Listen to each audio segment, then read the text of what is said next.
First of all, B2B buyers are getting younger than ever before.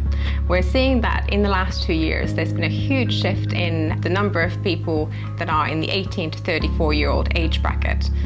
2 years ago, we saw that this percentage was around 20% of the B2B buyers. Now it's up to 46%. That's a 70% jump in 2 years. More than ever before, B2B decisions are made by committee. We've always known that C-level decision makers are really important in that purchase process. However, we're seeing that over 80% of the non-C-suite influencers have influence over that purchase process as well. So we're seeing that the search behavior is much more intense than ever before. Some things haven't changed in the last 2 years in the way that B2B buyers are using search. It's still the number one information source that B2B buyers are using in that research process. And 90% of B2B buyers use search in that research process. 2 years ago, we didn't see such long path or the number of queries that people were conducting in that research process.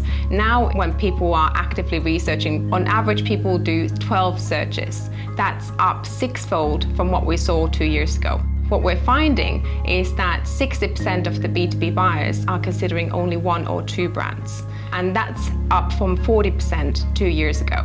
Second of all, what we're seeing is that when people are researching, and if they are considering you, 75% of them are only going to visit your site once. So you only have one shot at getting into the consideration set to make sure that you provide the right information on your website and have a great user experience for that user. So what we're seeing is that there are 3 key things that B2B marketers should do as a result of the changes in the last 2 years. First of all, they should be revising their search strategy to reflect the much longer, much more savvy nature of the way that the B2B buyer uses search, both generic and brand. Second of all, they should invest in brand awareness to make sure that they are one of those 2 brands that people are considering in the research process. And last of all, they need to make sure that they have a great user experience on their landing page, on their website, when people are coming on that one-time chance to get into the consideration set. So make sure that you have great content and a great user experience on your website.